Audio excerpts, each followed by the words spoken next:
জাহান্নামে। অবশ্যই জান্নাতি হবে আমাদের প্রধান লক্ষ্য।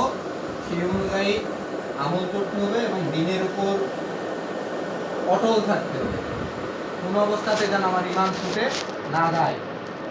আর যে বিষয়গুলো মুসলিম হিসাবে অবশ্যই থাকা দরকার সেটা হলো সর্ব অবস্থায় ওযুতে থাকার চেষ্টা করতে হবে।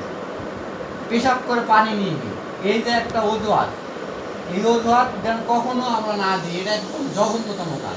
প্যান্ট সমস্যা, নামাজ পড়তে ডাকলে বলে কি প্যান্টের সমস্যা, এটা একটা নোংরা জিনিসে খাও কেন তোমরা অতটা অপবিত্র কেন? সর্বদা অজু অবস্থায় থাকার চেষ্টা করতে হবে। অজু ছুটে গেলে আবার যে অজু করতে হবে। এখন আমরা বেশি দিন না, হয়তো বা কিছুদিন আসি পরীক্ষা আছে না, শেষ কথা কিছু না, বুঝতে তো পারছো যে মূল বিষয় হলো মজার তো কোনো কাজ নেই। কি আছে? কাপড় লন্ডি করতেছে।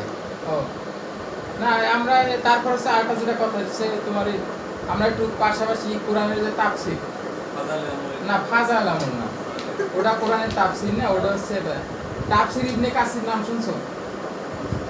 এটা হচ্ছে অন্যতম একটা বিশেষ তাফসীর, যে কোনো আলেমের সবাই এটা গ্রহণ করে, অন্যতম একটা তাফসীর।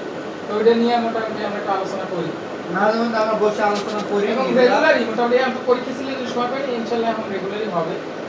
তো একটা সূরার তাফসীর করছিলাম সম্ভবত নাবা সূরা 30 পারার যে প্রথম সূরা, ইনশাআল্লাহ চেষ্টা করব সামনের দিকে আগাবো। তো আমরা চাই যে তোমার নামাজ ফজর নামাজের পর বসতে বা দিনে অন্য একটা সময় বসতে, আসরের নামাজের পর, আসরে হতে পারে, ফজরের পর হতে পারে, আমরা একটা সময় তোমার পরীক্ষা দেবা সমস্যা নাই, তোমার ব্যস্ততা থাকে তুমি থাকবা না, শুনে লাভ নেই। তুমি 5 মিনিট বসে একটা অ্যাপ শিখে গেলা, এটাই তোমার জন্য যথেষ্ট। এটা হচ্ছে বিষয়টা, তোমাদের কেউ উপর জোর করা হবে না, এটা আন্তরিক একটা বিষয়। তোমার যদি মন থেকে তুমি শুনতে চাও তুমি শুনবা। তবে ফরজ নামাজের জন্য ফজর নামাজের ক্ষেত্রে এটা হলো তোমার বাড়তি এটা আমল।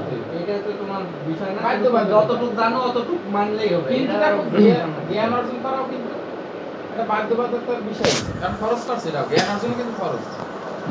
আল্লাহর কাছে দাঁড়ায় বলতে পারবা না যে আমি ওই জিনিসটা জানি না, জানি না, এর কোনো অপশন নাই। তোর তো কিতাব নাযিল করছে, আমি তো শিখলি না কেন?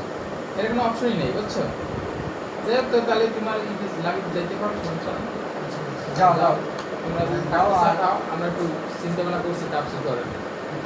তোমাদের তো সমস্যা নাই, প্রাইভেট কোনো সমস্যা আছে না, প্রেশার নিও না যে বাইরে ডাকে না জোর করি এমন না, বসায় রাখছে এমন না। তোমাদের যদি এই জায়গায় কোনো জোরের কোনো অপশন নাই। জোর হবে নামাজের ক্ষেত্রে, এটা লাল জিনিস।